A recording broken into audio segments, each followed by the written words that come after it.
Mám tu pred sebou rozhodcu Ľuboša Michela, ktorý píska najvyššiu súťaž. Ako sa vám to pozdáva, tento turnaj? No, tento turnaj začal spočiatku dobre, počasie vyjde nám praje, takže chlapci sa zabávajú, hrajú. Podľa vás favorit turnaja? Favorit, každý, uvidíme.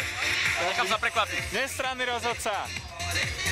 Dobre, že tu je Saša z Ruska, ruský tím. Ako sa voláte? Čo? Ako sa voláte váš tím? Prešovská mafia. Prešovská mafia.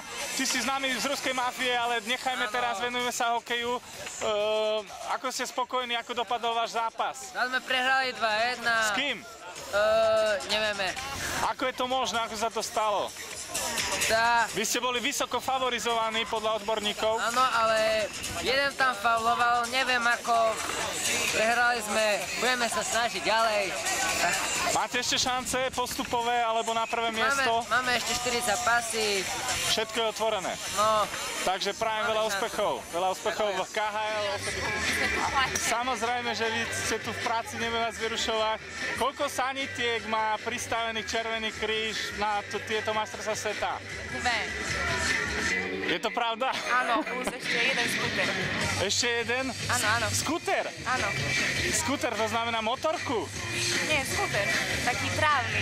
Špeciálny typ, áno. Aha, alebo na sneh, v prípade ľadu. Je to exkluzívne vybavenie, špeciálne pre túto príležitosť.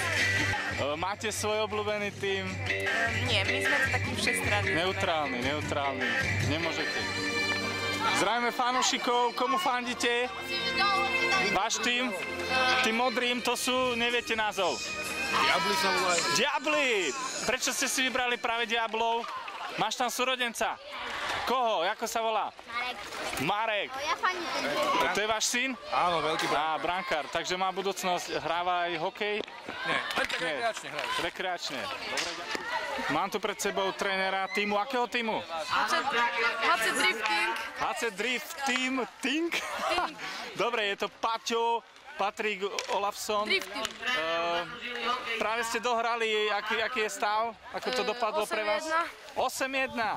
Si spokojný so svojím tímom, alebo prešiel by si radšej niekde inde do KHL? Tým ma úplne prekvapil, bol morálne v pohode, úplne. V NHL ti je dobre, hej? Áno, úplne.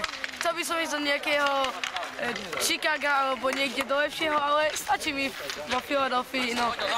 Vaša kariéra ako hráča už definitívne zhasla, predpokladám. No, pred 45 rokmi, ale tak vidíte, ja už dôchodok už treba.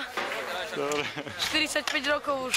Nazbieral som v sezóne i veľa skúseností. Dobre, aby ste sa veľmi nevyčerpali, choďte si oddychnúť. Takže mám tu zástupcu ombudsmana z USA, ktorý má na starosti hokejové turnaje. Ako to vidíte, ako to všetko prebieha? Ste spokojní s priebehom? Som veľmi spokojný, lebo všetci sa snažia, je to niečo neuveriteľne perfektné, ale keď sme dostali tie 2 góly, ale musím pochváliť Tatáša, lebo má veľmi dobrý výkon, športovec, je to neuveriteľný a chcel som sa iba ukázať.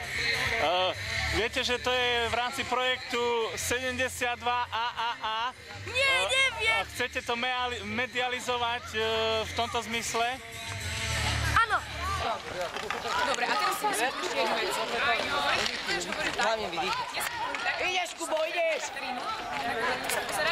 A musíš byť rovný, proste nesmieš tancovať.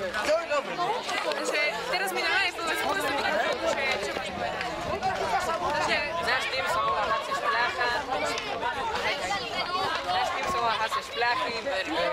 Náš kapitán je Rafik Turčan. Dobre, môžeš to povedať ešte raz, môžeš to hovoriť. to bolo iba skúška. No, môžeš hovoriť. Náš tým sa volá HC Špľachy. Náš kapitán je Rafik Turčan. Páči sa mi na tomto turnaji, je tu veľa dobrých kamarátov. Dobre sa tu zahráva. A žien veľa dobrých. Aj žien.